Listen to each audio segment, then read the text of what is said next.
Welcome! I'm glad you're here. You're listening to Banjo Chat, where I bring in amazing banjo players and chat with them about their life, their music, their stories, their pitfalls, inspirations, and advice. So, join us on this journey into Banjo Chat. Hello, and welcome to the Banjo Chat. I'm Hillary Hawk, and I'm your host. Good morning, good evening. Hope you're getting your dishes done or driving to work or whatever you do when you listen to podcasts. I just had these like pumpkin seeds and I completely burned them, and I walked away from the stove and the house was filled with smoke. So I'm still recovering from that. That just happened. Had my fans going, everything. But I ate a little piece of chocolate, so I'm ready to go. I'm back in the game here. So we're here and we're going to do it. I guess recently, just a little update. I took a couple weeks off. I went and taught some music at the Bethel Woods Arts Camp in upstate New York. You might not believe this, but I was teaching rock guitar. It's the first time. And if you don't know Bethel Woods, it's the site of the original 1969 Woodstock Festival. That's where it happened. It's on Yasgur's farm. It's the whole thing. It's not actually in Woodstock, New York, but it's in this field in Bethel Woods. Anyway, I was teaching rock guitar, and I got to secretly slip in a bunch of banjo playing for the kids. So giving them a little hint of banjo, a little dose, like just kind of like sliding it in with guitar, some secret banjo magic. I don't know if they liked it, but I feel like it all just gets like, it simmers in there for a little while. So anyway, here we are. Today on the show, I have an incredible guest. I'm super excited. She's collaborating in duos and trios on banjo and with people I consider the best old-time musicians out there. She's playing with fiddler Tatiana Hargreaves, with Bruce Molsky, and I even saw on the socials there's some performances coming up with Nick Garris, the percussive dancer.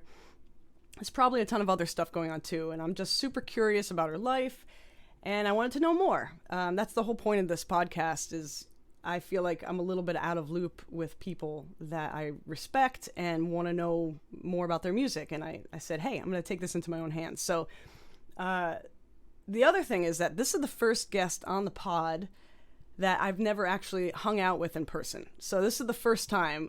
We may have said hi in passing, but I've never actually sat down and played with her or hung out. So here we go. This is a first for me.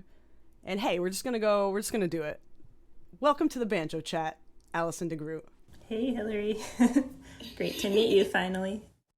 Yeah, it's so great to have you on here. I'm psyched. Even if we're just like virtual, like it's great to talk to you.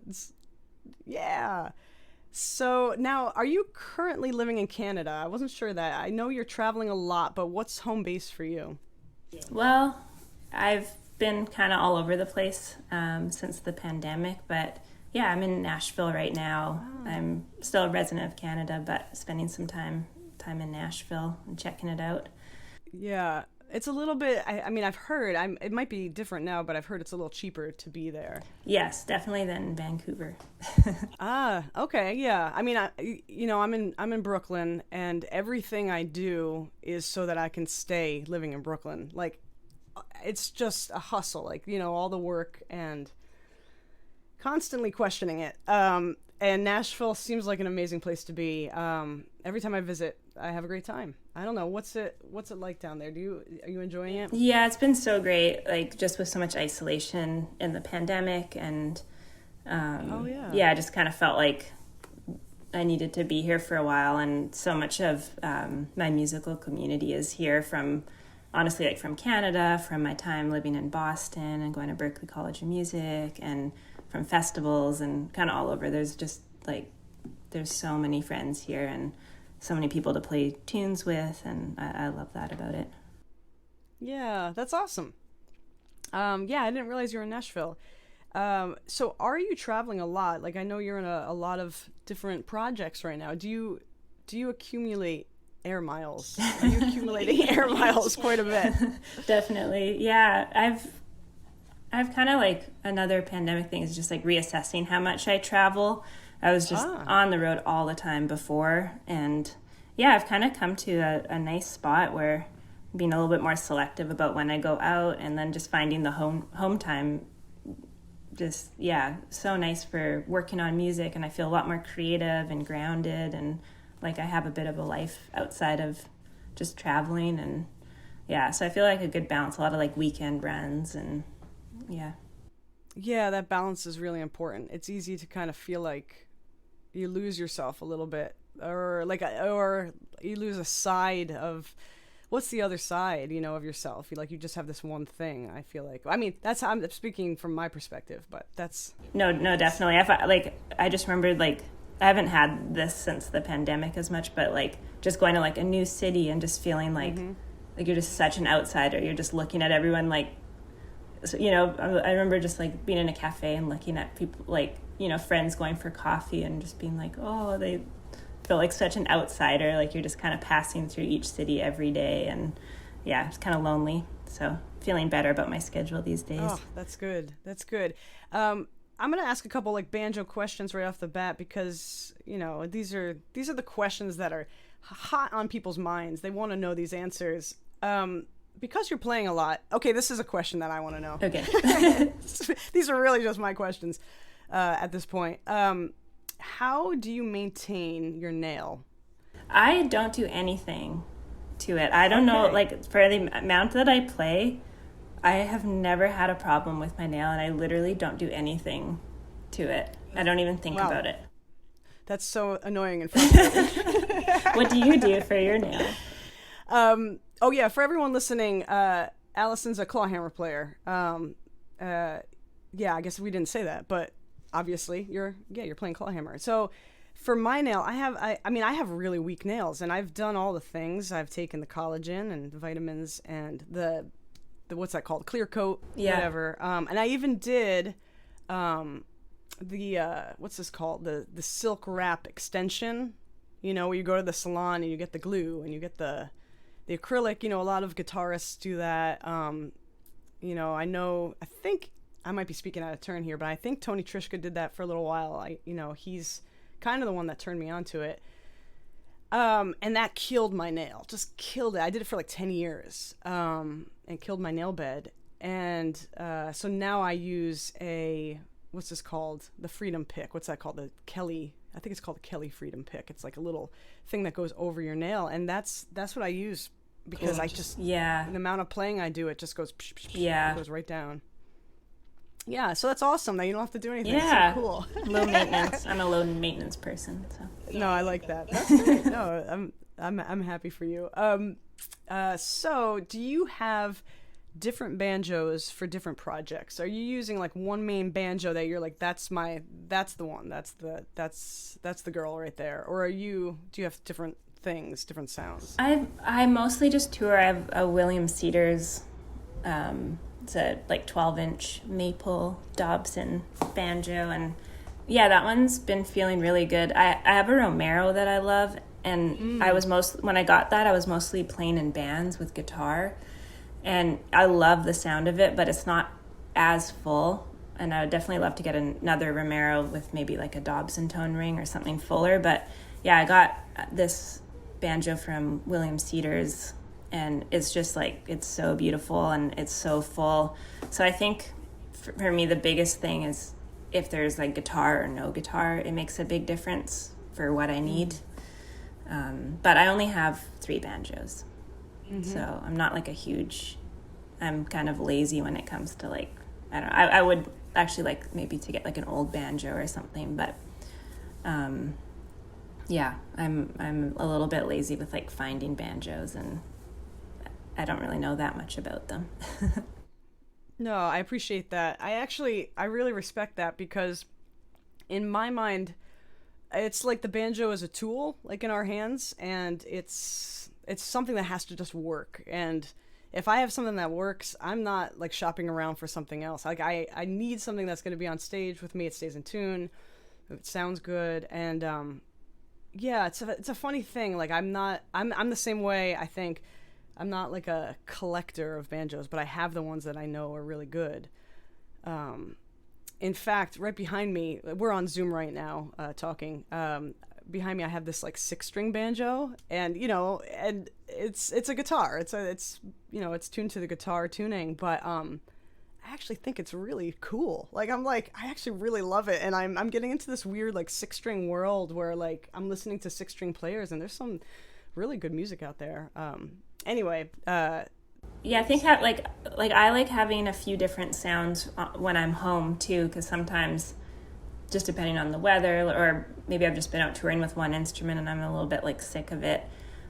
I do like having a few options, because sometimes if I'm feeling a little uninspired, just picking up a new instrument can kind of like, I don't know, just change my perspective a little bit, or just a different feel, a different tone. So I'm wondering, how did you learn the discipline of practicing and getting to the precision, the level that you're at right now? How did you learn that discipline of doing that? Well, I feel like I've gone through multiple stages. Like I started kind of late. Like I was 17 when I started, and at first it was just like I played a lot, but it was just purely like I never even considered it practicing. I didn't really play music before that, and so yeah, I think I played a lot, but not consciously practicing. And my teacher in Winnipeg, he's an amazing banjo player named Daniel Kulak, and he's very technically like amazing. He can do a lot of really cool stuff, and he writes a lot of cool original music. So I think like I sort of started off being really challenged like technically, and then started coming down to the US and going to Cliff Top in West Virginia, a big jamming festival, and started playing with like old-time fiddlers. And then I feel like that was kind of like a new phase where I was really like expanding, I think, a lot of like my groove and just sort of stylistically being more exposed to phrasing and timing, and that of people who were really deep in the old time tradition. And then I went to music school. So I feel like that, honestly, like going to music school, and I played in a band before that toured a bunch, and that was sort of the first time that I like thought about practicing. Other than that, it was just playing for fun, really. And yeah, I mean, I don't know. I feel like I have a pretty healthy relationship with practicing. I don't force myself to play if I don't feel like it. And sometimes that means like I just got off tour and I literally haven't touched my banjo in a week. I played like tunes for a couple hours with a friend. But then last night I picked up my banjo and started working on stuff, and now I feel really excited about it. So I've just kind of, I don't know, I try not to think of it as practicing too much, and I try to just keep inspired by working on stuff that I'm going to be playing with other people for projects or things that I'm interested in, and just not forcing myself. I love playing music so much, and I don't want to like ruin it for myself by doing things that I don't actually want to do. That sounds really healthy. Are you writing your own tunes? Yeah. Actually, I've been writing a lot in the past like year. And then does like the project-based kind of playing? I mean, I'm thinking like project like you're playing with Tatiana. Like, does that inspire you to write tunes? A lot. Yeah. I feel like I'm very influenced by the people that I play with. I'm doing a gig in January with Liz Carroll, who's, for those of you that don't know Liz Carroll, she's just an epic Irish fiddler, lives in Chicago, and I listened to her music so much when I was getting into traditional stuff. But yeah, I've just been like working on some of her tunes, and then I've been even just in the past, yesterday, just starting to write some tunes, just thinking about her playing. So I definitely get really inspired by the people that I collaborate with, and I feel like it makes new ideas and textures and stuff that I want to work with. Yeah, that's really exciting. Yeah, that kind of leads into this question that I had for you. Do you ever listen to people, other banjo players, and copy what they're doing? And is there someone that you imitate? How, and then going off of that, how do you stay grounded in your style? I try to imitate people. I don't think I'm very good at it. Like, some people can just like listen to a recording and like, I don't know, just get all the little nuances. And I feel like that's like a struggle for me. So I try to get in there and get as much details as I can. But I feel like I just end up not being able to anyways. So in that, I kind of end up with my own thing. But I've been, the banjo players that I've like dug into the most and learned like a lot of their repertoire is Fred Cockerham, Round Peak banjo player in North Carolina, and just a lot of his like single string stuff and like roll patterns and slides and just sort of the freedom with the time. I feel like I've kind of learned a lot from his playing and just like love it so much. And then also Hobart Smith, another Virginian banjo player, and his playing is a lot more like, I don't know, it's just sort of aggressive, sort of chaotic feeling rhythm that I also just love so much. So yeah, I feel like those are the two banjo players that I've sort of spent the most time with their recordings. Yeah, they're really great to listen to. I listen to them a lot too. Yeah, it sounds like you've really immersed yourself in banjo, and you go to the festivals and you went to the jams, or you still go to the jams, and really just like dove in. Yeah. I got pretty obsessed for sure. Yeah, like I think that's what happens with banjo, strangely enough.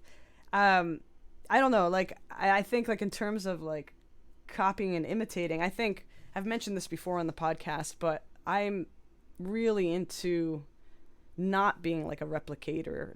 I wouldn't say I'm not a replicator, but I think you learn from the legends or whatever, and then you have to take it to your own place. And so yeah, I get what you're saying. Like, yeah, imitation can only go so far. I feel like for myself as like a musician, I need to make it something else, or I don't feel satisfied just replicating or something, Yeah, I just think it's so hard too. Like I literally, there's people that can just do that so well, and like my brain just doesn't work like that. Like I can't replicate things the way that other people can.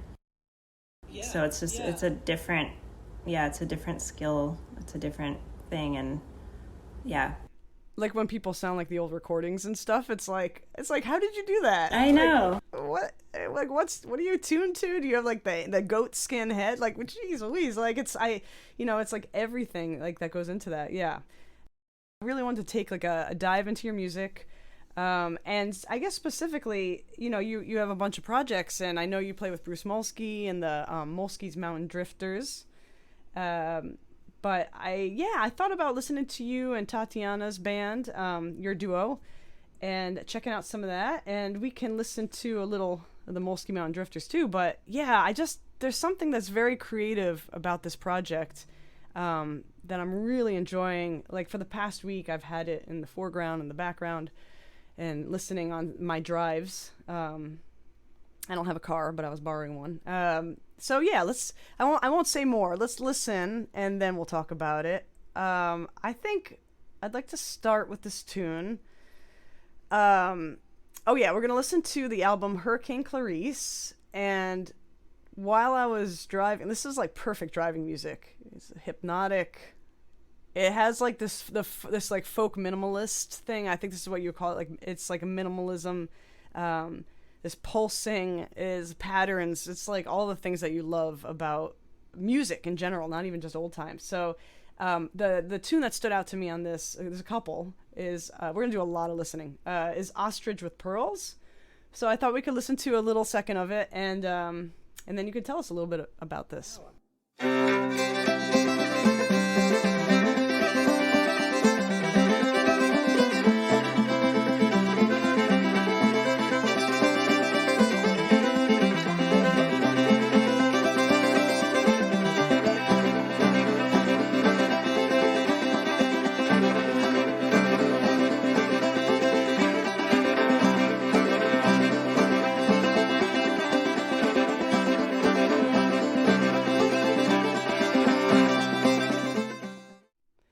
All right, I love the sound of that tune. It's so amazing. I've never heard anything like that. Can you tell us a little bit about this tune? Yeah, so this is a tune that Tati wrote, Tatiana, and it's one that she wrote there was a poster in her college dorm room, and it was just an ostrich with a pearl necklace on. So it's kind of inspired by that. And there's voices on that recording, and this is kind of part of the bigger picture of our album Hurricane Clarice. But we wanted the album to just feel really personal. We recorded it like after not being together for a year and a half. I was in Canada and Tati was in Durham, North Carolina during the pandemic, and we'd been playing a bunch before that, and then we weren't able to be together for a year and a half, and then we got together to make this recording. And we were working with our producer, Phil Cook, and meeting on Zoom, and he was just really encouraging us to be more personal with the music. So you can hear that's Tatiana's grandmother speaking about living in Brooklyn and having birds in the basement of their house, and and then some big bird cage or something, right? Yeah, it's like they made a giant bird cage down there, and then that's kind of folklore that's why their family's early risers. So I don't know, we kind of just wove in these family stories on some of the other tracks as well. And then at the end of that track, my grandmother, who passed away a couple years ago, and she's her voice is on there too. So that I like that tune. I love just the tune that Tati wrote, but also it just feels personal and having our family's voices on there. Yeah, I love it. So I'm gonna contrast that with this tune Wellington.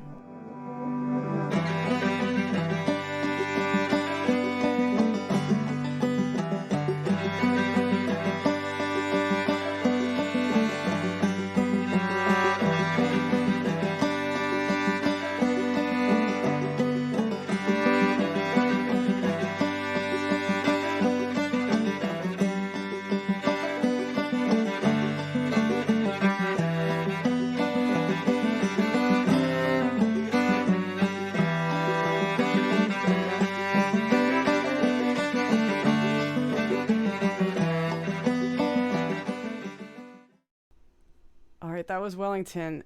That tune is just unbelievable. It's the kind of tune that I'm just so happy that it exists. It's like it's like the kind of song that you really, I don't know if this is old time in general or like this, maybe it's just banjo, but it makes you think about your life. It's like I go into this kind of like fugue state, and I'm just like thinking about my life. Like I'm like, just pondering all the things that have happened. And I don't know, there's something about that tune. And what's going on with this tune?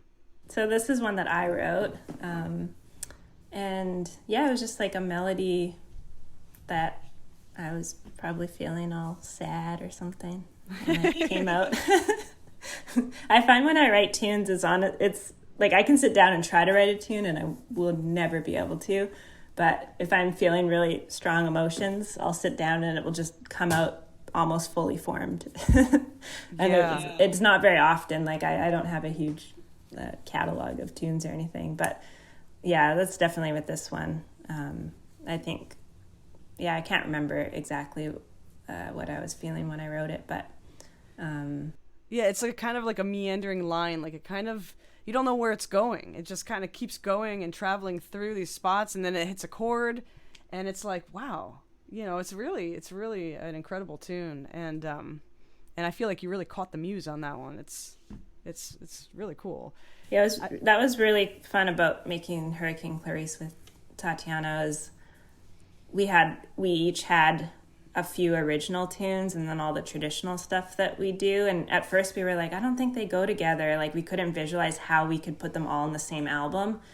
And then, I don't know, something happened and we just sort of could see everything together. And I love, it feels so good. Like in our live shows, just mixing our own stuff with traditional, it feels very cohesive and like it sort of opens up, I feel like, the traditional stuff and our writing somehow to put them all together. So it's kind of been a new development that I'm really happy about. I'm in full support of that. I truly believe in that. I think it's awesome. I think it's really great.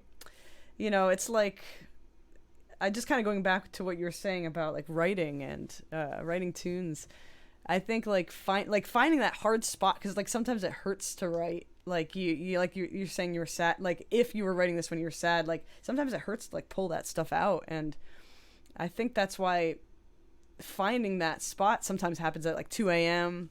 or after maybe not 4 glasses, but like after 2 glasses of wine. I don't know if I could do anything after 4 glasses. So yeah, there's like different ways to get into that, and it's like that's the best way, because then it's real. Like that song to me feels very real. Like it doesn't feel like you were trying to sound like something. It's cool. So if it's okay with you, I'm gonna contrast that with, I think this is a standout tune on that album. This is the one I keep going back to from this album. It is called Nancy Blevins. So I'm gonna play a little of this. This is a traditional tune. Here we go.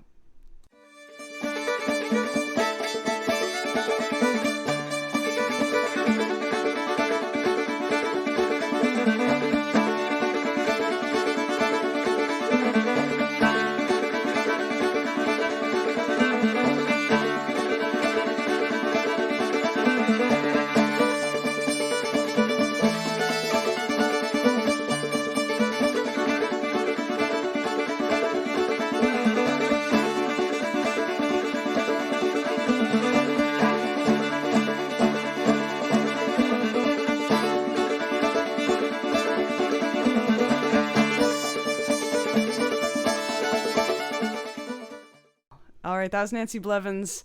So that tune, it's so cool. Like the way you guys are driving that tune and you're playing is very fast. It's very virtuosic. And I guess what I was wondering, are you guys multi-tracking on this tune at all? Like when I was listening to it, I'm like, is there a doubling happening? What's happening here? So we recorded the album in Portland, Oregon, and we were super happy with how the instruments sound. And we did really, like, there's maybe a couple edits on the whole album. Wow. Like it's mostly all just live and very, just rich sounding acoustic sounds. But then our producer, Phil Cook, wanted us to work with some engineers from Asheville, North Carolina, and it was at Drop of Sun Studio, and we thought they were just like mixing it, and we had these voices that we wanted to include. So then we went there with Phil to do the mixing, and they had put a bunch of additional sounds on it, so you can hear it. Like you could hear it at the beginning of Wellington. There's kind of some other sounds, and that's a lot of just like the instruments being like synthesized and so that they're like our instruments, but they're like manipulated. So if you actually would love to hear that track without the banjo and fiddle, and because I actually don't really know exactly what is underneath there, but there's some layers of other sounds that kind of like you can't really hear it unless you're listening with like really good headphones, but I think it creates like some energy underneath and some like tension, but it's pretty subtle. But yeah, so there is like another track of like kind of synthesized sounds underneath. Whoa. So maybe we should just listen to Nancy Blevins again, like just the beginning, or would Wellington be a little? I'm trying to think what has the most. Maybe the intro of Wellington.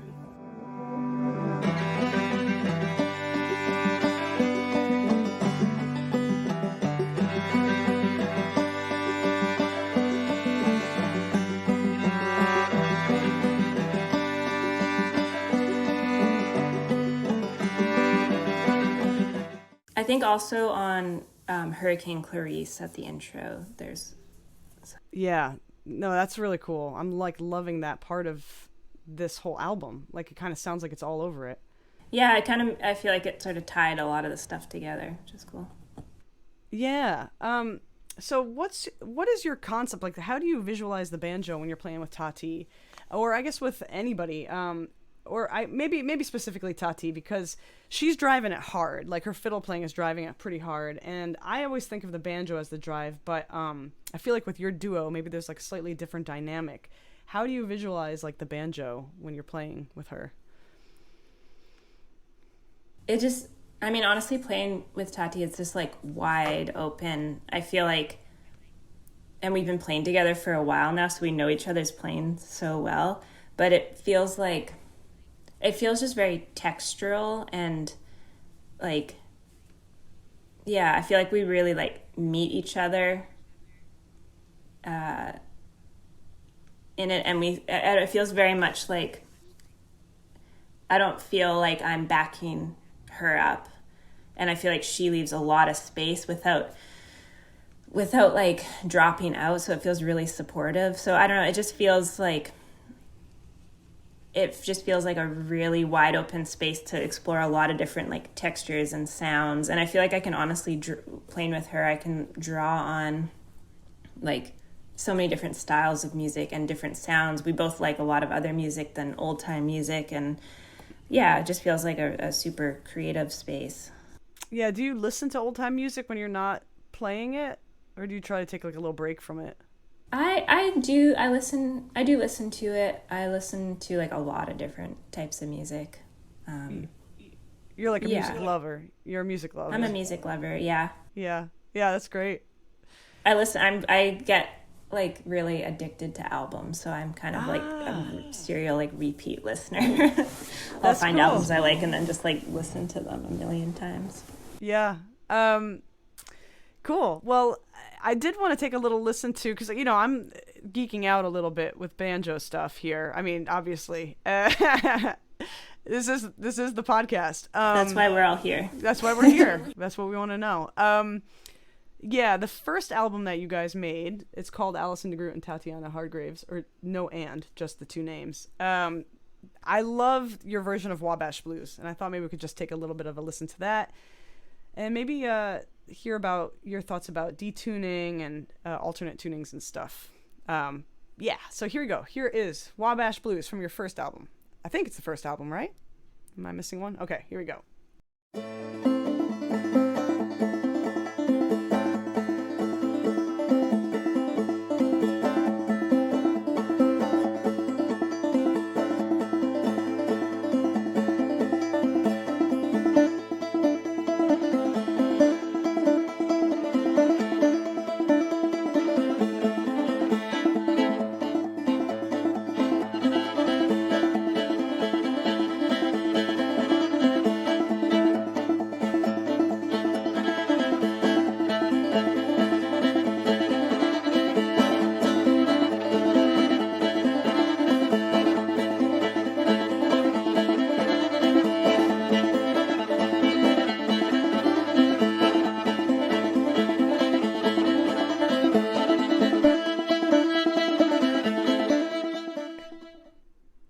So I just want to guess on Wabash Blues. Are you tuned? Is the fourth string tuned down to a G? An A.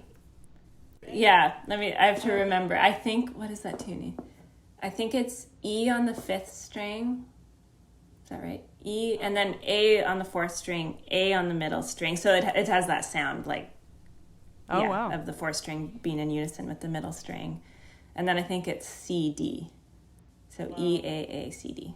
Wow. It sounds to me, and you can totally tell me I'm full of crap, but I feel a Bruce Molsky influence in your playing a little bit on some of these tunes. On that one, he showed me that recording. So I didn't learn it from him, but he showed me. He was one that told me to check out Hobart Smith and showed me that tune. Oh man, it's so good. That tune, I was like, we gotta listen to that on the podcast. I haven't heard that for a while, and it's such a weird tuning that we often don't do it in our sets because it's just like gonna take so long to get to it. But when I hear that, I'm just like, the Hobart Smith version is so much better. Oh my gosh, stop it. No, that sounds great. But I know what you mean. Like, I wish it was easier to get into banjo tunings on stage. Like, it's impossible. Like, I guess unless you're playing solo, maybe. But if you're playing with someone else, it's like, I can't take the time. We spend so much energy, like, just making the set list. But it can also be kind of cool because we'll be like, well, if we're going to go to this tuning, we need a few other things in this tuning. So it can be kind of like Yeah. parameters for working up new material too.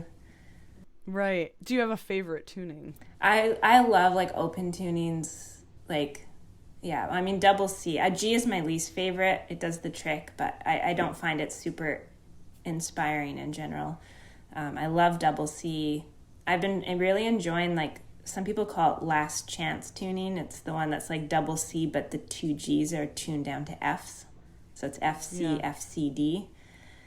And it's really weird for chords. Like, chords are like bizarre on it, but it has this really cool open sound. So I've been really enjoying that tuning for F stuff. Yeah. That's my favorite tuning. That's my favorite tuning. Yeah, that's my favorite tuning. Yeah, because there's a Cumberland Gap. I think it's Gaither. I always get this wrong. It's like Gaither Canyon. I think it's Gaither Canyon. He does a version of Cumberland Gap, and it's in that tuning, and it's so good. So it's that tune and Last Chance. That's my favorite tuning. Yeah. It's so good. So it's like you can't you can't make blocky chords on it, so it's always going to sound ringy and slightly dissonant. And you have to be creative. You have to find things on it and everything sounds cool. Yeah, that's a great tuning. So yeah, we've been chatting for a while here, and I'm loving every second of it. I have a question. This is where we get into like banjo therapy, a little bit. Have you dedicated your life to banjo, and is everything you do related to the banjo? Yeah. I've definitely revolved my life around the banjo, like living in the U.S. and socially, most of my friends are part of the traditional music scene. And yeah, maybe I don't want to admit it, but yeah. Well, part two of that is, how do you envision yourself? Like, do you see yourself like more, I mean, I would say probably yes, but like more complex than like maybe what is presented out into the world? I mean, what else do you add into your banjo life? I do feel like I've come to a place, and especially like the project with Tatiana, where it's like I feel less of like a practitioner, like I can do these things, and more emotionally creative with the banjo in the past few years, which is really exciting. And I feel like reading and I don't know, just like life's emotions, like I do feel like a lot more connected to those in my banjo playing, and less just like playing a tune or learning this certain thing and then jamming. So that's really exciting, and that feels really nice. I feel like that's kind of a more recent development. And I also just love, like, I love playing tunes with friends, and that's, and being in Nashville, it's like we're having friends over tonight to play tunes, and like I definitely feel like it's become pretty far-reaching in most of the elements of my life. That's so cool. Well, I feel like you have a golden touch. Like, I feel like you have the things that you do, they go well. And I was wondering if you have any thoughts or tips or advice for people out there that are maybe struggling with not just the technical side, maybe like not even struggling. Maybe they just want to know, like, what do you do? What do you do to be where you're at?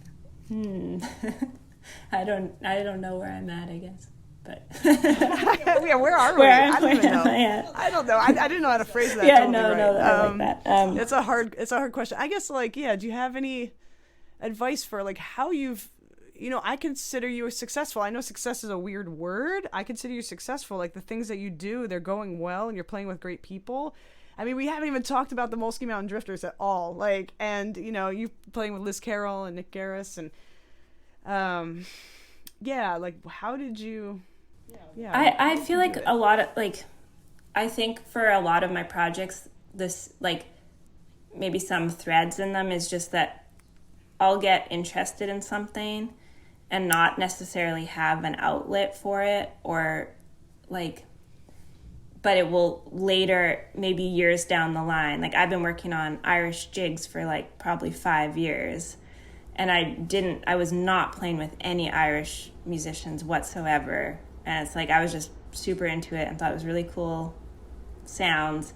And then now, like, you know, down the road, it's like playing with Liz Carroll, playing on the transatlantic sessions. So I don't know, I feel like, and same with Tati, like writing tunes, I didn't really have an outlet for that, and then now that feels really natural and it's been incorporated. So I think what keeps me inspired too is just sort of working on things and not necessarily needing an end result for it right away, or maybe ever, but exploring things without the pressure of like, this needs to like have this outcome, but just being like, okay, this is cool, let's explore this, and then somehow it's going to incorporate itself later on. That's kind of maybe the biggest thread between all the stuff that I've done. Yeah, you've kind of followed your path and without pressure. Maybe I'm putting words in your mouth, but yeah, like following your path. Yeah, I think we're happiest when we're on our path and you just kind of believing in it. Yeah, know? And taking the time to like just to explore different musical sounds and ideas and stuff. And yeah, we're wrapping it up now. Is there anything that you're excited about coming up? Anything that you want to tell us about? I don't know. I've got like Tati and I have a lot of dates this fall. I'm excited to play some shows, and I don't know, working on the Liz Carroll stuff.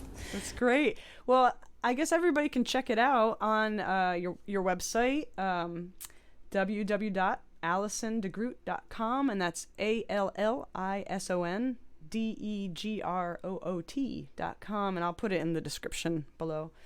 Yeah, the music we were playing today, if you want to go check it out, it's on allisonandtatiana.bandcamp.com. It's all one word, Allison and Tatiana. And then also, I'm just going to link to brucemolsky.bandcamp.com because it has your Molsky Mountain Drifters albums on that too.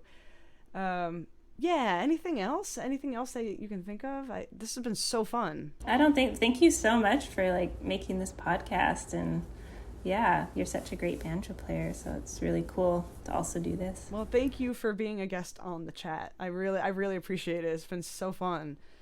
So, all right. Well, that's it for Banjo Chat. If you have any questions or comments, you can email us at banjochatpodcast@gmail.com and follow us on Instagram at banjochat.